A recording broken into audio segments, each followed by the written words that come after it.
Hi guys, welcome to another beautiful recipe. This particular fried rice was created specially for this class. I've never shared this anywhere before and it is just so amazing.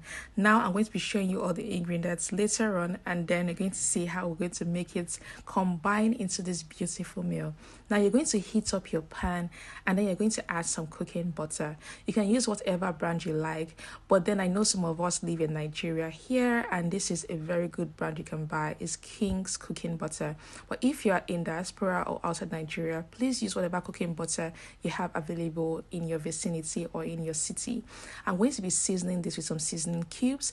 I love to do this because again it infuses some of that flavor into that butter. And guess what I'm going to be doing? I'm going to be frying my shrimps. Yes, I'm using this jumbo prawns rather for this particular fried rice recipe.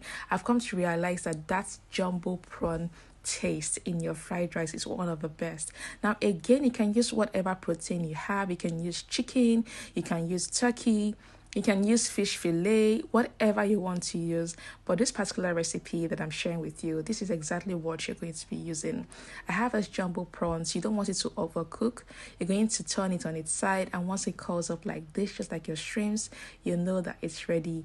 You need that lovely color, and the flavor that the butter already gives the shrimps is just so good. Now that everything is ready, this took about 5 minutes. I'm going to be taking this out. Again, like I would always mention, this is not on high heat. Once you have all that shrimp out, I'm going to be pouring in my washed rice. Now guys, this rice was about 4 cups of rice, so you can just pour that into the butter and then stir it together. Once again, we are toasting the rice. Now, one of the reasons why I toast my rice is that it doesn't allow your rice to go bad on time. I've heard people say they make fried rice and the next day it has gone bad. It says sour. Now, this is the reason why I always toast my rice. Now, you're going to be adding some fresh thyme into that toasted rice, and next I'm going to be adding some chicken stock. Yes, we're using chicken stock for this particular recipe because chicken stock just gives that fried rice a beautiful taste and aroma. I'm adding some more water because once again you want to pour enough liquid to cover the rice but not to drown it, right? Now I'm going to be stirring that together. I just want to make sure that all of the flavors is going around the rice, and once I have it looking like this, I'm going to cover this up and I'm going to cook this on low heat, right? Okay, now let's cover that up and allow that to do its work. Again, this has to be on low heat because you don't want it to get burnt. Next, I'm going to bring in out the sweet corn. I got this from a supermarket. There are some farms who also sell this online. This is sweet corn, not the regular corn that most of us are used to. Guess what? I'm going to be roasting that on my stovetop burner. Yes, you can use a grill and oven, but again, this class is diverse and we have some people who do not have an oven, so I'm showing you different ways that you can roast your sweet corn. This method may not work for your regular corn because that takes longer to get ready. This takes literally about 5 to 10 minutes to get ready. And even if you're boiling it, it takes even less to get ready, right? Now, this is your sweet corn. I just wanted that char taste. Just look at that. It's going to give it a very lovely aroma from that fire, that grilled corn taste. And this is sweet corn. It tastes like there was sugar in it, right? I'm going to be doing that, and this is what we have after about 10 minutes.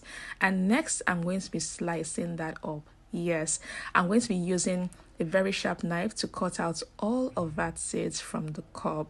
This is a very easy way to get it all out without stressing yourself. And here is me showing you that entire process. Let me give you the background behind this particular recipe. Now, you know that usually you would use your sweet corn, the one in a can, for your fried rice recipe. So why not get the one in a cob and then toast it or roast it and get that smoky, lovely flavor?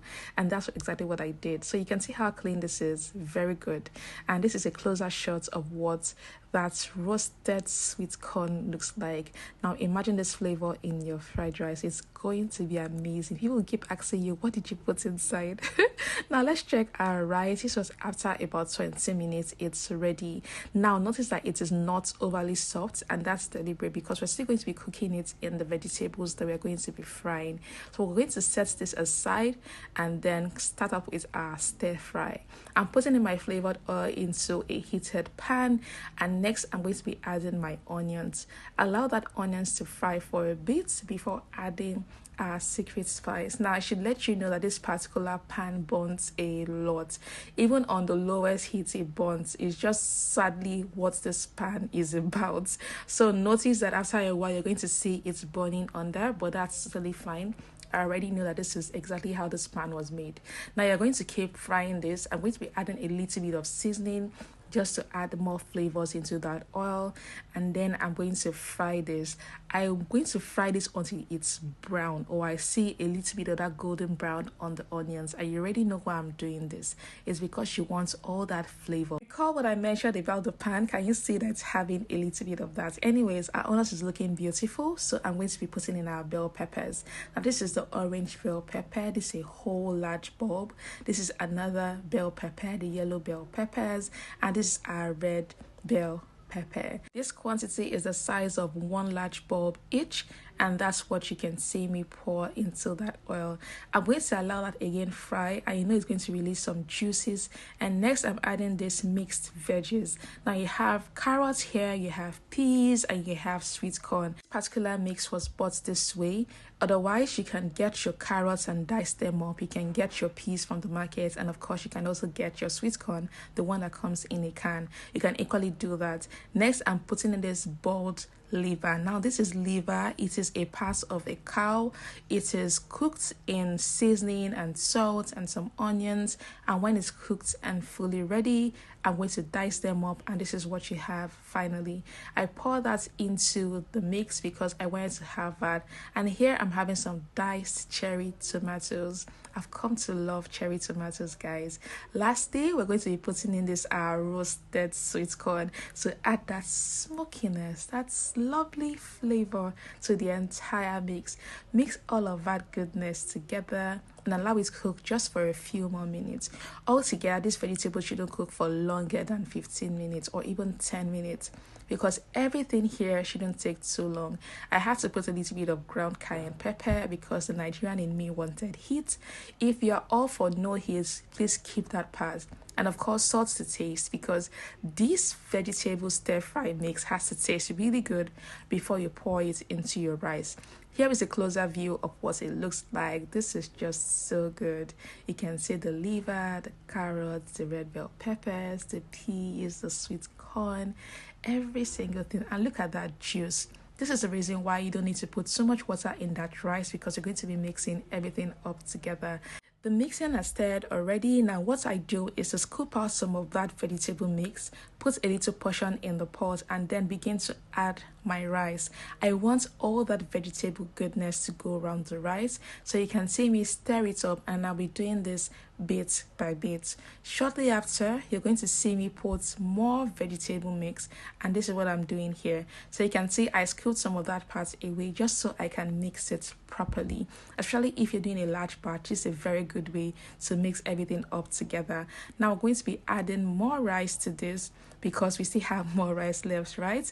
I'm going to be adding it to it once again, and like I said earlier, do this bit by bit if you have issues with turning a large pot of rice. Otherwise, if you're doing smaller quantities, then it's fine to just straight away pour in your vegetables into that rice. Now you can see that my heat is on low heat. You can't see it's burning so high. You just want it to cook. And lastly, we're going to pour in that shrimps. It always comes in last because again, it's already fully cooked, and you have that shrimp lovely juice called the one that was cooked in butter, right? So that's exactly what has gone in here. And of course, garnish it with spring onions. You are still going to allow this cook for a few minutes, and that's why my white part of the spring onions is coming in now. So I'm going to cover this up and allow it to cook for another 10 minutes, and guys, it's ready. Our special fried rice is ready. The aroma, the taste, guys, this is one of the best fried rice you will make yet, right? Try this out and let me know if you have any questions in the question and answer group, and I'm definitely going to answer it. At this point, I was good and ready. I was looking at every single part. That part I tasted it. Yes, I had to taste it. Always taste to see that everything is okay. If you realize that you need more salt or seasoning, you can add it at this point. So, guys, this is what we have. I want you to try it out, and of course, let me know if you have any questions. Okay, bye. See you in my next video.